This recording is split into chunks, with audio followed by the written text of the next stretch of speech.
নমস্কার বন্ধুরা, সবাই আশা করি ভালো আছে। গীতার 5টি গোপন শিক্ষা, জীবন বদলে দেওয়া গান। আপনি কি কখনো ভেবেছেন কেন কিছু মানুষ জীবনের সবচেয়ে কঠিন সময়েও শান্ত থাকে? কেন কেউ ভয় পায় না মৃত্যুকে? কেন কেউ ফলের জন্য দৌড়ানা তবুও সফল হয়? এইসব প্রশ্নের উত্তর লুকিয়ে আছে একটি পবিত্র গ্রন্থ, আমাদের শ্রীমদ্ ভগবত গীতার মধ্যে। আজ আমরা জানব গীতার এমন 5টি গোপন শিক্ষা যা শুধু ধর্ম নয়, পুরো জীবন বদলে দিতে পারে। আসুন শুরু করি সেই 5টি গোপন শিক্ষা কি।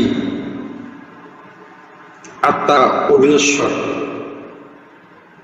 আত্মা অবিনশ্বর, যার কোনো মৃত্যু নেই, ক্ষয় নেই, জলে ভিজানো যায় না, কোনো অস্ত্র দিয়ে তাকে কাটা যায় না।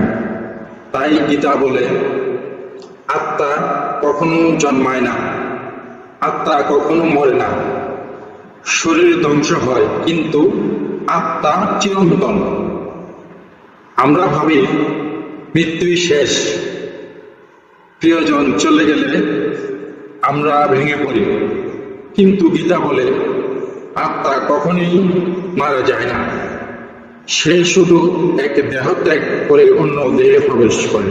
এই কথা আমরা অনেকেই জানি।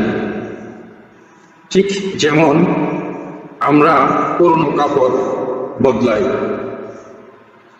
ধরুন কেউ মারা গেছেন, আপনি যদি বিশ্বাস করেন যে আত্মা অক্ষয়, তাহলে সুখ কমে আসে, অর্থাৎ আমাদের দুঃখ কান্না আমরা যে সুখ করি সেটা কমে আসে। আপনি বুঝতে পারেন তিনি শেষ হয়নি, শুধু অন্য রূপে যাত্রা শুরু করেছে। এই উপলব্ধি জীবনে ভয়, দুঃখ আর ভীত থেকে মুক্তি দেয়।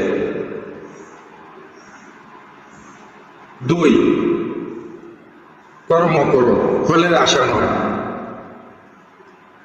অর্থাৎ মুখ্য কর্ম। গীতার ভাষায় মুখ্য কর্ম। এটাই গীতার সবচেয়ে বিখ্যাত শ্লোক। তুমি শুধু কর্ম করো, ফল নিয়ে চিন্তা করো না।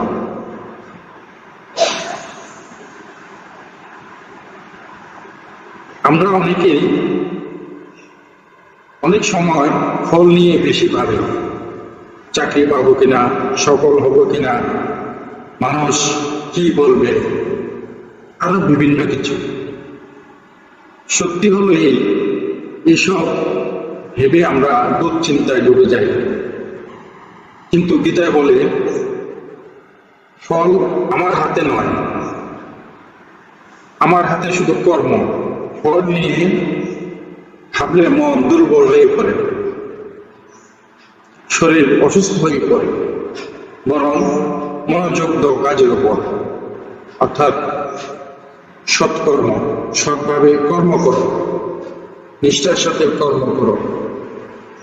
একজন ছাত্র করছে, কিন্তু সে শুধু চিন্তা করছে পাস করবে কিনা, এতে পড়াশোনার মন বসছে না।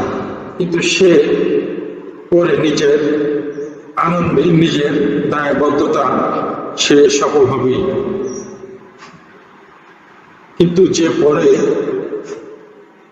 নিজের আনন্দে, নিজের দায়বদ্ধতা, সে সফল হবে। এই শিক্ষা মানুষকে চাপ মুক্ত করে, কর্মনিষ্ঠা করে ও ধৈর্যশীল করে তোলে। আমাদের তৃতীয়, স্থিতপ্রজ্ঞ। সুখে দুঃখে যিনি অচল, অটল, যিনি সুখ দুঃখ, লাভ ক্ষতি, জয় পরাজয় স্থির থাকেন, তিনি স্থিতপ্রজ্ঞ। আমরা সাধারণত ভালো কিছু হলে আনন্দে আত্মহারা করি, আর খারাপ হলে ভেঙে পড়ি।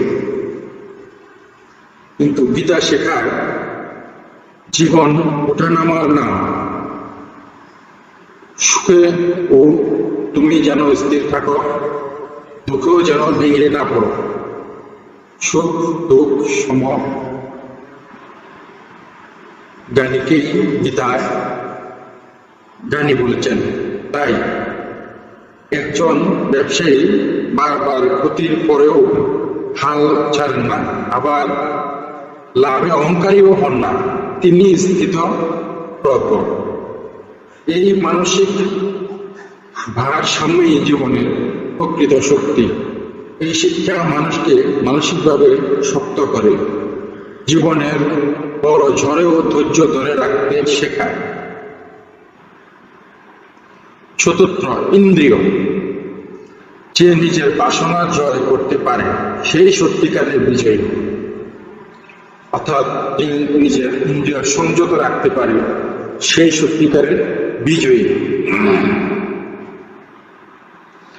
গীতা বলে আমাদের শত্রু বাইরের কেউ নয়, আমাদের ভিতরে বাসনা, লোভ, রাগ, অহংকার আমাদের সবচেয়ে বড় শত্রু। মনে করুন আপনি ডায়েট করছেন, কিন্তু প্রিয় খাবার দেখলে নিজেকে ধরে রাখতে পারেন না।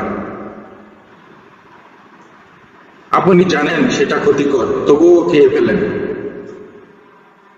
এটাই ইন্দ্রিয়ের দাসত্ব। অর্থাৎ আমরা আমাদের দাসত্ব নয়, ইন্দ্রিয়ের দাসত্বগিরি বা ইন্দ্রিয়ের দ্বারা আমরা পরিচালিত হচ্ছি। যে নিজের কামনা, বাসনা, রাগ, লোভ জয় করতে পারে, অর্থাৎ নিজেকে জয় করতে পারে, সেই প্রকৃত বিজয়ী। এই জ্ঞান নিজেকে শাসন করতে শেখায়, যা আত্মশুদ্ধির পথ। অর্থাৎ আমাদের ইন্দ্রিয়ের উপরে আমাদের নিয়ন্ত্রণকে বোঝানো হয়েছে। সমভাবে সকলকে দেখা, সমদর্শী ঋষি। এক জ্ঞানী ব্যক্তি ব্রাহ্মণ, গাভী, কুকুর, এমনকি চণ্ডালকেও সমানভাবে দেখেন। সমদর্শী, সমদর্শী মানে একজন জ্ঞানী, যার ভিতরে সমদর্শ জ্ঞান আছে। আমরা মানুষকে ধর্ম, জাত, পেশা দিয়ে বিচার করি, কিন্তু গীতায় বলে যে সত্যিকারের জ্ঞানী সে জানে সে সকলের ভিতরেই একই আত্মা রয়েছে। একজন ব্যক্তি হয়তো রাস্তায় থাকা কুকুর বা একজন দরিদ্র মানুষকেও সম্মান দিয়ে কথা বললেন। এটাই গীতা শিক্ষা, সমভাব।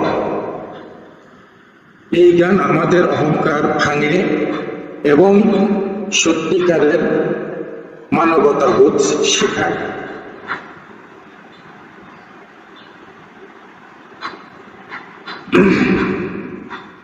গীতার এই 5টি শিক্ষা যদি আপনি সত্যিকারের অর্থে বুঝে জীবনে কাজে লাগাতে পারেন, তাহলে আপনি শুধু একজন ধার্মিক হবেন না, আপনি হবেন একজন শক্ত, ধৈর্যশীল, আত্মবিশ্বাসী ও সদয় মানুষ।